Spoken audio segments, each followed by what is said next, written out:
5 degmada kaaraan mudan abshir kaaraan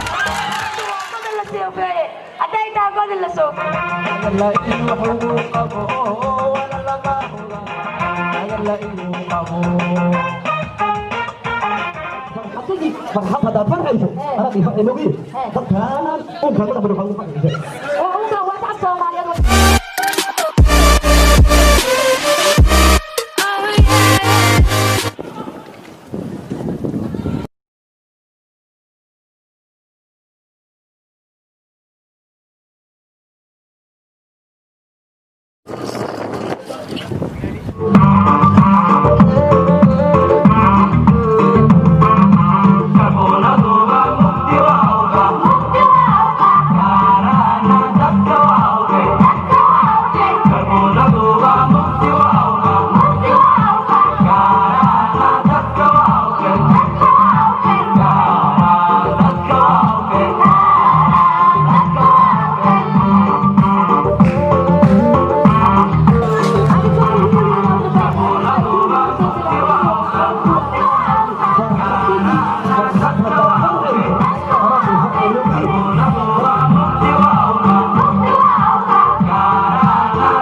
inuu yimaado oo farxadda u sheego waaba ka dhacsan yahaabo odaga abdeed maa guriga iskaaga jiraa bismillaah waa idin xisee bismillaah xaaji deganaan ku soo galday guriga bismillaah raxmaan raxiim deganaanta jeegi sacay farxada ku wada xaaji hadi wada anigooda luuli inaa u dhabaanaya almaha guriga ugu soo tegay adigana waa ku waayma xaaji farxadii farxad hadaad farxayso anaa imogi dadkan uunkaan madax madax waxaa ugu farxaysa uunkaan waa shacab soomaaliyeed wadaniyadnimo dhiig aana wado kulliga dhiigaa meeshaas kuu keenay soomaalinimada abdibaartadooda xaaji isdeji maxaa dhacay soomaalina waa tahay imaqal ku farax soomaalinimo adiga soomaali baa ku qabto mise anaa ku qabto maya xaaji alaa qabo haddaan ku qabo warkaygaad qaada wey warkaygaad qaada ee haddaan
Hoy,